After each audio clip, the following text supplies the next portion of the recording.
guys. We're taking a look at the remaining games for week 2 of the NFL preseason. We got 2 games on the schedule tonight, Chiefs at Cardinals and Bengals at Washington football team. Geoff, hit us with your favorite DFS play from either of these contests tonight. Yeah, I mean, realistically, you've got the Chiefs here. You've got Andy Reid, who has been known to play as starters, sometimes more than a half in these like dress rehearsal games. That's really what we are in week 2. It's the old week 3. It's the dress rehearsal night. So realistically, maybe just play the Chiefs starters, but we'll dive a little bit deeper than that here. I think Eno Benjamin is actually a very good play for a running back target here. You've got James Conner. You've got, Ward banged up as well in the last game. Eno Benjamin performed extremely well. Cardinals rushing attack looked very legit in their first preseason game. I expect Benjamin to get a ton of work here because I don't think they're going to give Edmonds that much work. So I think for a running back play, Eno Benjamin, definitely one of my top picks. All right, Jules, what about you? Favorite DFS play from either of these games? Yeah, I mean, I appreciate the deep dive from Geoff, but I don't think you have to overthink it. It's a 2-game slate, and Andy Reid has told us that the Chiefs starters are essentially going to play a half. That's pretty much the best preseason information that you can ask for with, the most lethal or a top 3 offense, whatever you want to call it, in the NFL, giving their guys a half. So, Mahomes is the quarterback that you want to play on this slate. A half of Mahomes is better than anything you can get in preseason.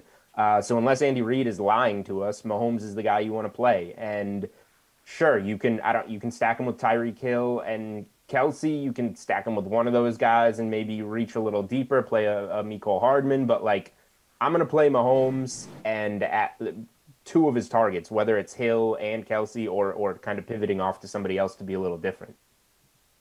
All right, well, how about a favorite bet on tonight's slate of games, Jules? Where are we going? Yeah, a lot circulating on Twitter these days, as there is every year, but I feel like the noise is getting louder and louder about if you bet preseason, you're an idiot. How can you bet these games? These are the games to bet. These are, if you get information, like I said, the coaches are telling us what they're going to do, whereas the regular season is as much of a coin flip as anything. So the information we just got, the fact that the Chiefs are playing their starters for the first half and Arizona doesn't care that much about the preseason. Kyler Murray says, I just want to be healthy week 1. It seems like they're going to play a couple of series versus a whole half for the Chiefs. Chiefs -3 first half on DK Sportsbook will probably be my biggest bet of the weekend. All right, Geoff, what do we think? A bet on tonight's slate of games? Yeah, I mean, for tonight's slate, I don't really think you can go wrong with betting the Chiefs. Even just like the full game, I think the line has already moved from -3 to -3.5. So I was more interested for the full game spread on the Chiefs at -3. But I'm actually pretty interested in the other game too. I mean, you've got the Cincinnati Bengals at +5.5. I mean, +5 points for any preseason game, Jesse, is a little crazy. The Bengals actually looked pretty solid in their first preseason game as well. Washington gave up a ton of rush yards. I don't really see this as being this big a mismatch in the preseason that we should be giving 5.5 points to the Washington football team. So I think the Bengals at +5.5 should be on your list as well for the full game. All right, let's move on to the rest of the week 2 preseason games this weekend. What a time to be alive. We got 12 total games across Saturday and Sunday. Geoff, who's a guy that fantasy players should have their eye on this weekend? Yeah, I mean, I think that well, it's maybe not the easy answer, but it's a solid answer is Justin Fields. I mean, the Chicago Bears coming in against the Buffalo Bills as -5 favorites. Look, the Bears need to see what they've got here. They need to give this guy a little bit more run, and we saw what he did once he moved on to against the second and third stringers. I mean, it was great. He was moving the ball with his legs as well. We should get more of similar action against the Bills, who have no reason, as the division winners from last year, to start marching their starters out for long periods of time. I don't think you're going to see that at all. So realistically, we're going to get Fields here against second and third stringers again. I think that's a very, very great situation that you probably want to take advantage of.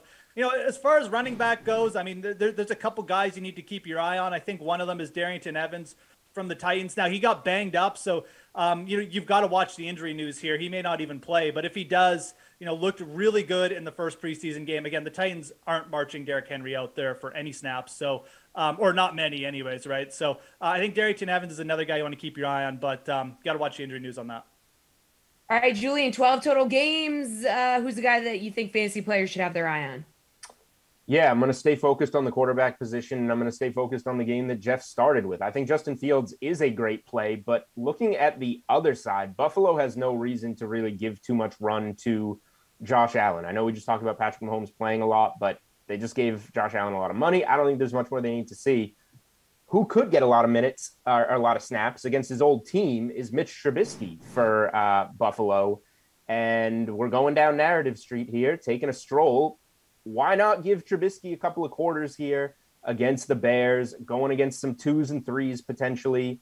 It feels like a spot he could put up some numbers. So I am definitely interested in Mitch Trubisky against the Bears at quarterback this weekend. All right, Jules, can you give us your best bet for the weekend of preseason games? Just hit us with that. Yeah, so best bet for the weekend is going to be the Chiefs -3. Even if it's 3.5, maybe you look at some money line. In terms of the first half, I want the first half rather than the full game in terms of Friday night. Looking at the rest of the weekend, I think the Vikings, after sitting half their team and getting blown out by the Broncos, they're in a bounce back spot with a good preseason coach in Mike Zimmer. So Vikings -130 money line interests me a lot. And I think this is going to be a dreadful Packers-Jets game. I tweeted out the under at 34. I think it's down to 31-ish, 31.5.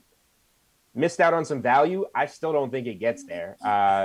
Maybe Zach Wilson plays a half and the Jets put up some points and mess with us, but the Jets have the worst backup quarterbacks in the NFL. Aaron Rodgers isn't going to play. Jordan Love's now hurt, so the Packers are playing two guys that I don't know.